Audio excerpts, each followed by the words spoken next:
Взрывной день морской пехоты России в Крыму. В Москве в очередной раз выдвигают условия Киеву, а бывший министр иностранных дел Украины рассказал о политическом конце Зеленского. В эфире «Нехта» самые важные и интересные новости к этому часу.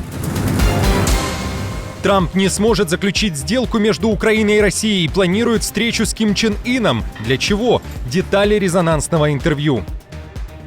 Взрывы без воздушной тревоги под ударом цели в Крыму. Как ВСУ поздравили морскую пехоту России с праздником. Лукашенко вновь в центре протеста. В стране отключен интернет. Друзья, всем привет! Буду рад вашему лайку, подписке и репосту. Вы прекрасно знаете, что для нас это очень важно. Оставляйте также свои комментарии. И спасибо вам за обратную связь. Об актуальных и важных событиях прямо сейчас. Начнем. Взрывным оказался День морской пехоты для армии РФ в Крыму. Утром 27 ноября на полуострове произошла серия мощных взрывов. Под пристальным вниманием мониторинговых каналов был Севастополь. Оккупационные власти заявляли об отражении комбинированной атаки. Над городом поднимался дым. Оккупанты заявили, что это лишь средство маскировки. В местных пабликах было бурное обсуждение, что воздушная тревога в городе не звучала.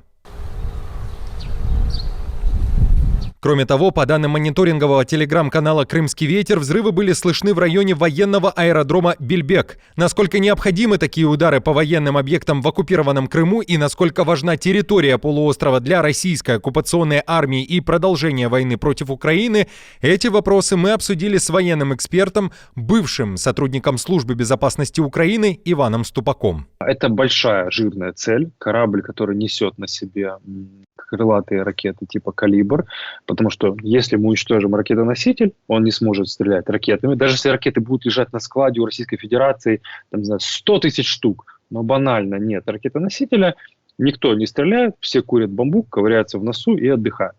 Таким образом, Украина пытается уберечь свою инфраструктуру от массированных ракетных обстрелов, в том числе и из Крыма, с использованием вот этих вот ракетоносителей. Вот опять мы пока предполагаем, потому что не знаем, как закончилась эта атака. Это одна составляющая. Вторая составляющая. Это может быть штаб какой-нибудь, куда приехало какое-то командование, генералитет, который, априори подлежит уничтожению, потому что это деморализирует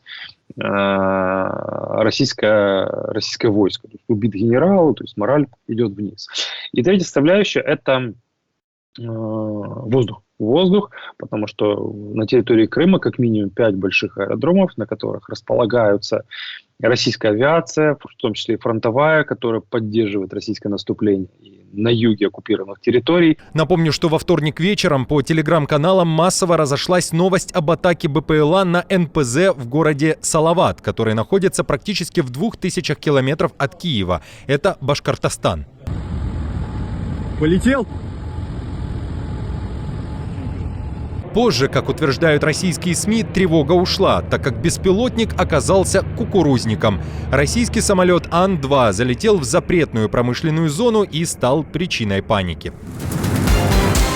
В планах Путина захват еще большей части территории Украины. Кремль не намерен идти на компромиссы или участвовать в добросовестных переговорах, независимо от того, кто будет посредником. Такой вывод делают эксперты Американского института изучения войны, которые проанализировали недавнее заявление главы службы внешней разведки РФ Нарышкина. Тот вновь говорил о невозможности заморозки войны. Если говорить о таких дискуссиях и предложениях в отношении замораживания конфликта, скажу, что Россия категорически отвергает какое-либо замораживание конфликта по корейскому, по любому другому варианту. Нам нужен прочный и долгосрочный мир на долгие годы вперед. В Кремле настаивают на том, чтобы ВСУ вышли сразу из 4 областей Украины, а теперь, возможно, готовится и новое наступление армии Путина на еще одну область – Днепропетровскую. Также недавно Институт изучения войны предположил, что российское военное командование, вероятно, планирует наступление на юго-восточную часть Днепропетровской области, что примечательно, не входит в число 4 незаконно аннексированных областей в рамках давней цели России захватить всю Донецкую область. О том, как далеко может зайти армия РФ и может ли, и что сейчас происходит на линии боестолкновения, эти вопросы мы также обсудили с военным экспертом. То, что мы видим сейчас, Донецкая область пытается есть частями, то есть в рамках Донецкой области ее доедают с разных сторон, и каких-либо официальных заявлений о том, что мы вот пойдем, будем там воевать в Днепропетровской области или в Запорожской области дальше, по крайней мере, я этого не слышал. Не факт, что этого нету, но в официальном дискурсе от больших должностных лиц Российской Федерации это не звучало. Да, от военкоров, пропагандистов, от каких-то писателей в Телеграме это есть. Мы пойдем, мы захватим. Но, как по мне, Российская Федерация ставит этот вопрос ребром следующим образом. Вы должны нам самостоятельно отдать эти территории, иначе будет хуже. То есть такой себе ультиматум. И я делаю себе вывод о том, что в российской армии, в российском командовании есть понимание, что на все области сил у них просто не хватит. На вот эти вот, на Запорожскую область, на Херсонскую область просто не хватит ресурса, поэтому угроза таким образом поставлена. Сами отдавайте, иначе будет хуже. А сами понимают, что ресурса нету. Трампу не удастся заключить мирное соглашение между Москвой и Киевом. Украине грозит обвал фронта, если администрация Трампа откажет Украине в оружии, а Зеленскому политический конец. Об этом идет речь в большом интервью бывшего главы МИД Украины Дмитрия Кулебы изданию «Политика». Кулеба раскритиковал Запад за нерешительность, в то время как на стороне России уже воюют северокорейцы. Бывший министр говорит, что Украина и ее уничтожение – это навязчивая идея для Путина.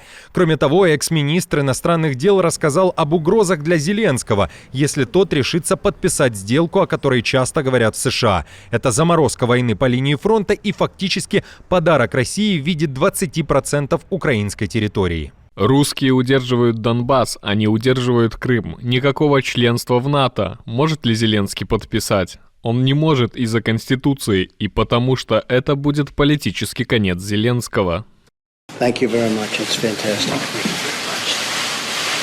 Кстати, в окружении Трампа идут разговоры о возможности прямых переговоров с северокорейским диктатором Ким Чен Ыном, с которым республиканец несколько лет назад уже встречался. Об этом пишет Рейтер, уточняя, что переговоры могут снизить уровень риска вооруженного конфликта. А верите ли вы в прогнозы о завершении всех войн после инаугурации Трампа, которая пройдет 20 января? Напишите свое мнение в комментариях. Илон Маск недоволен Байденом и его новым решением помочь Украине. Миллиардер, который после инаугурации Трампа станет главой Департамента эффективности правительства, очень коротко, но понятно отреагировал на сообщение издания «Политика». В публикации говорилось о том, что Байден обратился к Конгрессу с просьбой выделить еще $24 миллиарда на военную помощь Украине и пополнение запасов американского вооружения, которое было передано Киеву. Маск считает, далее цитата, «это не ок». Армата!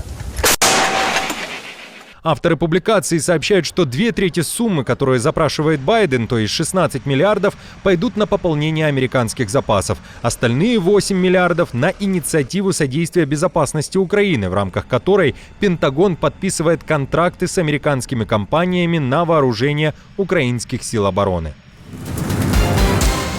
Путин отправился в Казахстан. Там подозреваемого Международным уголовным судом за военные преступления встречали со словами «Ваше превосходительство».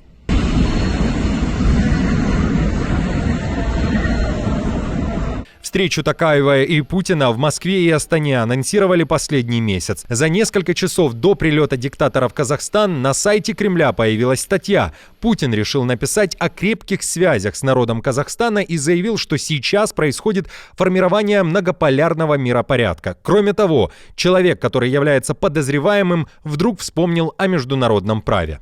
Россия и Казахстан идут в авангарде этих процессов, выступают со схожих позиций в том, что касается ключевой роли международного права в межгосударственных отношениях и необходимости учета интересов всех стран в вопросах глобальной безопасности, стабильности и устойчивого развития. Напомню, что Казахстан не подписывал и не ратифицировал Римский статут, который является учредительным документом Международного суда в Гааге. Именно поэтому Астана может не исполнять решения МУС. Однако в Украине ранее неоднократно напоминали, что Путин военный преступник, и поэтому он должен быть арестован за агрессивную войну против Украины и за похищение украинских детей. Подписчики из Казахстана, как вы относитесь к таким тесным связям Путина и Токаева? Оставьте свое мнение в комментариях, конечно же, если это не угрожает вашей безопасности. Тысячи людей вышли на протесты в столице. В стране отключили интернет. Лукашенко такого не ожидал. Не менее 10 человек погибло. Пакистан потрясли массовые протесты, в то время как в Исламабад прилетел самопровозглашенный. Лукашенко уже третий день находится с визитом в этой стране. Его пресс-служба не замечает протестов, рассказывая о подарках и семейных обедах Лукашенко с премьер-министром Пакистана. Напомню, в Исламабаде митингующие требуют освобождения из заключения бывшего премьера страны, которого отправили за решетку по делам, связанных якобы с коррупцией и подстрекательству к насилию. Конец боевым действиям. Между Израилем и группировкой Хезболла, которая базируется в Ливане, заключено перемирие. Соглашение о прекращении огня вступило в силу утром 27 ноября и продлится как минимум 60 дней. В течение этого периода вооруженные силы обеих сторон обязаны покинуть Южный Ливан.